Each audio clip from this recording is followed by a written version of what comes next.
जी असांजा जकड़ियल जीअण मरण गॾु सजण मुंहिंजो सॾु आउं पढ़ादो हुनजो अयाज़ गुल जी इन इहा बेत सां मां कोठ ॾींदुसि।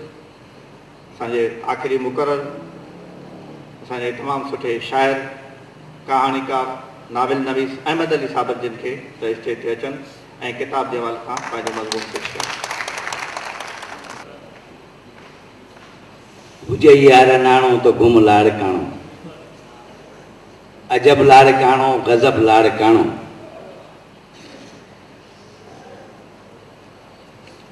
मुअज़्ज़िज़ मानवारा मथे वेठल दोस्त ऐं साम्हूं सभिनी जा नाला जेकॾहिं वठिबा त वरी 2-3 मिंट लॻी वेंदा। सोभिया आहिनि साणीअ जी ऊची जगन आहे, मूमल सूमल मारुई चरिया सभु चिताए, ससुई सात सुणाए काजा बि माग जी। सोभिया आहिनि साणीअ जी सवा सिंध न होए, पला मोरा खां डंभरा साग समूरा सोए, कीने ॿियो को लोए जहिड़ो साबिर सिंध जो।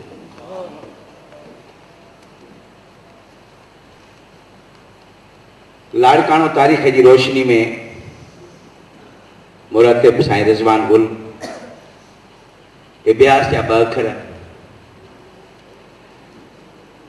जनाब रिज़वान गुल साहब जो जनम 13 फरवरी 1977 ते थियो। अखि ॾिठी साम्हूं जी ॻाल्हि आहे।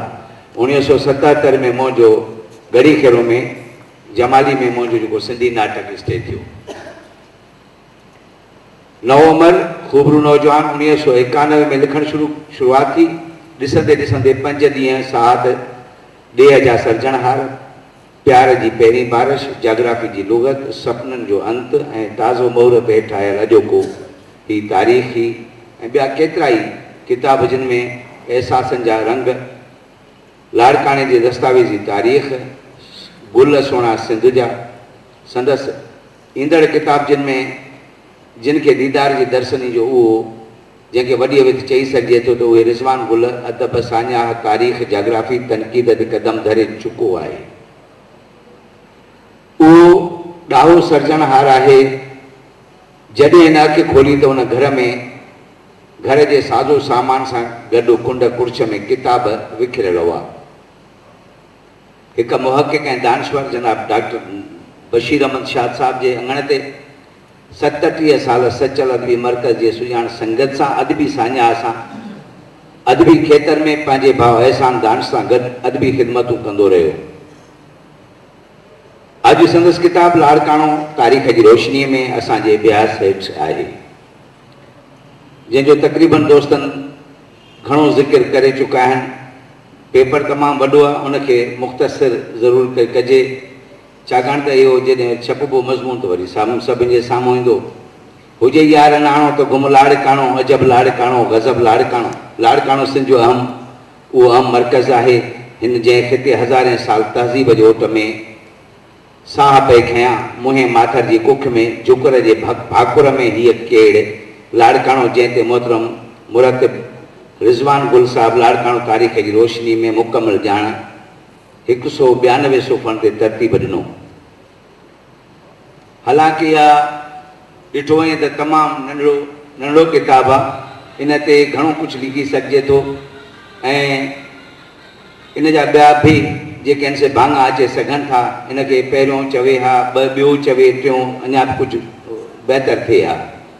हिन किताब में जिन जा बि मज़मून शामिल कया विया आहिनि से पिणु सिंध जा सुञाण लेखक, तारीख़दान ऐं अदीब रहिया आहिनि।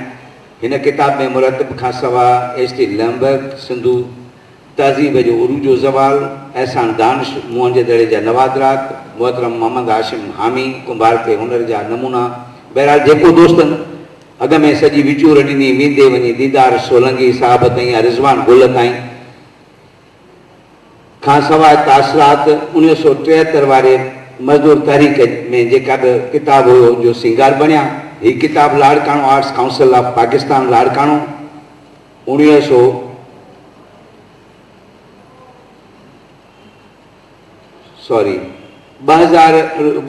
रुपयनि जी क़ीमत सां आर्काइव शोबे पारां छापे ठहंदो। मुंहिंजा साईं लाड़काणो समाज सदियुनि खां तहज़ीब जे ओट में पलियो आहे। हिन मौज़ूअ ते हज़ारे तहक़ीक़ निगारनि बहितरीनु मौज़ू खणी साम्हूं आया आहिनि। लाड़काणो साहिबाणो लाड़काणे जे मुकमल गज़ेट से सैयद हाशिम रज़ा जूं जंग में किश्तवार समायल तारीख़ मेरी यादाश्तें जे उनवान तहत वायसराय लॉर्ड लैन गो जो लाड़काणे जे मशहूरु ढंढ ड्रिघ ते अचणु ऐं सिंध थ्रू सेंचुरीज़ एस.टी. लैम्बर्ग जो किताबु एस.टे. सोरली लाड़काणे ते ॾिनल मवाद जी भेट में लाड़काणो तारीख़ जी रोशनी में मुरतब किताबु तमामु पितकड़ो आहे, नंढड़ो आहे। पोइ बि हिन में भरपूर मवाद आहे। जिन मुहक़िक़नि दानश्वरनि ऐं दानशामोज़नि हिन किताब ते लिखियो आहे उहे इंतिहाई साराह जोॻा आहिनि। पर नंढे किताब में लाड़काणे जे तारीख़ ते ॾिनल मज़मून ॾाढा सघारा आहिनि। अहिड़े क़िस्म जा ॿिया किताब अचणु घुरिजनि। लाड़काणे जे तारीख़ में जेतिरे क़दुरु बि सहेड़ हेठि कई वञे ओतिरी अञा बि अञा मुंतज़िर रहंदी। जेकॾहिं आर्ट्स काउंसिल जहिड़ो इदारो चाहे त पुराणो लाड़काणो जे उनवान सां हिन शाहकार तहज़ीब ते मागनि ते मकाननि ते लाड़काणो जे उनवान ते छपियल किताब या मुहिन माथर ते हिकु बहितरीनु डायरेक्टरी पिणु अची सघे थी। लाड़काणे जा अदीब सुघड़ दानश्वर समाजिक सुधारक ॾाहा किर्त कंदड़ फन ऐं फनकार नाटक नवेश नाटक मंडलियूं लाड़काणे जा सुखदासी ऐं ज़ैतून लाड़काणे जा तहज़ीबी माग नयूं ढंढूं कूरूं दड़ा भिड़ा मुकबरा सकाफ़ती ॾिण विंद्रगाहूं रांदियूं साज़ मंडलियूं ओतारा ओताकूं फसल गाह जाग्राफी हालतूं वग़ैरह वग़ैरह ते ॼाणा थो त लाड़काणे जा अदीब उन ॾस में घणो मवाद ॾेई सघनि था। जीअं त जियल ओॾ बि असां वटि अलाह हुनखे वॾी हयाती ॼमार ॾिए उहो बि असां वटि मौजूदु आहे ऐं तमामु सुठा अदीब असां वटि मौजूदु आहिनि। उहे हिते घणो कमु करे सघनि था। उहे अदीब जेके असां खां विछड़ी विया आहिनि जेके मौजूदु आहिनि उहे फनकार सुघड़ या उहे इंसान जिन तहरीकुनि खे जिला बख़्शी सभिनी खे कलम खणण जी आछ ॾिजे त बहितरु थींदो। इसे मां थोरो मुख़्तसिर कंदो पियो वञा, कुझु कटींदो। 1922 में मुंहिं जे दड़े में आर्कियोलॉजी खाते तरफ़ां जेका पहिरीं कोड जो लपो लॻो हो उन ज़ाहिर कयो त हिन माग सदियुनि जे तहज़ीब जो गहवारो आहे। हैरत जहिड़ियूं हक़ीक़तूं ज़मीन जे पेट मां पधरियूं थियूं। अहसान दानिश जो जेको नवादरात जो जेको तव्हांजे साम्हूं हुयो, जंहिं करे सिंध वासी ख़ासि तौर ते लाड़काणे वासी सिंध जे उन क़दामत ते फ़ख्रु महसूसु कनि था। अहिड़ो माग जंहिं दुनिया जे तहज़ीबुनि में हलचल मचाए छॾी। अगरि पुराणे लाड़काणे जे सभिनी मागनि कोलड़ो दड़ो, धिंग दड़ो, गफ़ूर शाह जो दड़ो, परूअ जा चारा, लीला जी माड़ी, चनेसर जा चारा, लालण जी माड़ी, बगो दड़ो, थरड़ी दड़ो, कुते जी क़बर, ग्रेट कैनन ऑफ सिंध, टिशोंगी ऐं ॿिया केतिरा ई माग अहिड़ा आहिनि जंहिं ते बावड़ करे सघे थो त लाड़काणो वाक़ई साहिबाणो आहे। इन ते भाऊ दुर्मंत बुर्डो साहिब ऐं ॿियनि दोस्तनि गॾिजी करे जेको कमु कयो आहे उहो कंबर जी तारीख़ जेका सेहड़ी उन तमामु भरपूर कमु कयो आहे। असां उनखे बि वरी इहो दावत ॾींदासीं त अञा हिन पूरे जेको पुराणो लाड़काणो आहे उन ते जेकॾहिं कमु करे त बहितरु थींदो ऐं इहो कमु सॼो आर्ट्स काउंसिल ऑफ पाकिस्तान लाड़काणे जो हूंदो। महिरबानी करे इनखे जुदा न कयो, जेकॾहिं जुदा थी वेंदो त भाङा थी वेंदासीं। 1941 में सिंधी ॿोली जी तारीख़ छापे ठाही। बेरूमल मेहरचंद आडवाणी खे उहो ख़्यालु कीअं आयो हूंदो। मां इहे सिर्फ़ु उनजे लाइ ॿुधाईंदो पियो अचां त अहिड़े क़िस्म जा कावशूं थी सघनि थियूं। संदसि चवाणी मुताबिक़ त 1936 में जॾहिं सिंध बम्बई खां धार थी जो ख़्यालु आयो त उन समय सिंधी ॿोली जी दफ़्तरी ॿोली बिगड़ी चुकी हुई। लिखित में उनजे इलाही अवगण होतिया विया हुआ, जंहिंजे पेश नज़र सिंध वरी सिधीअ तरह लिखित में नए सिर पधिरो करण जी ज़रूरत महसूसु थी। ऐं अॼु बि तव्हांखे ॿुधाईंदे मूंखे ॾाढो ॾुख थो थिए त सिंधी ॿोली जेका आहे त तमामु वॾी बिगड़ी चुकी आहे ऐं असांजा मुहक़िक़ ऐं असांजा दानश्वर बि उन लफ़्ज़नि खे जेकॾहिं चिॿे चिथे पेश नथा कनि त ईअं लॻे थो त इहे जीअं 52 चयो आहे, असां ॿुधाइनि था त 52% अखर असांजा ज़ाया थी चुका आहिनि। बाक़ी कुझु परसेंटेज असांजा अखर सिंधी जा असां मौजूदु आहिनि, उन में बि धारी ॿोली जा अवगण होतिया था वञनि। रिज़वान गुल जो ही कमु निहायत ई वक़्ताए थो आहे जो लाड़काणे बाबति विखिरल मवाद संभाले तरतीब ॾेई असां अॻियां किताब जी शिकिल में आंदो। अहिड़ो कमु इदारनि जो आहे ऐं तारीख़ दाननि अदीबनि खे अहिड़े कारज लाइ तयारु कनि त जीअं करण जी सहायता कनि। आर्ट्स काउंसिल लाड़काणे हिन किताब जो को मुआवज़ो त किन फराहम कयो हूंदो, पर पोइ बि हिकु इदारे जी हैसियत सां लाभाइतो वक़्ताइतो क़दम खयूं। उन ते खे उन इदारे खे मुबारक आहे, उनजे जेके बि सथ आहे उनखे मुबारक आहे। लाड़काणो अॼु असां वटि आई सभु ॻाल्हियूं मिटिजी चुकियूं आहिनि जेके विरहाङे खां अॻु जे अदीबनि में हुयूं। ऋग्वेद ज़माने में में सभीता जो ज़िक्र बि आयल आहे।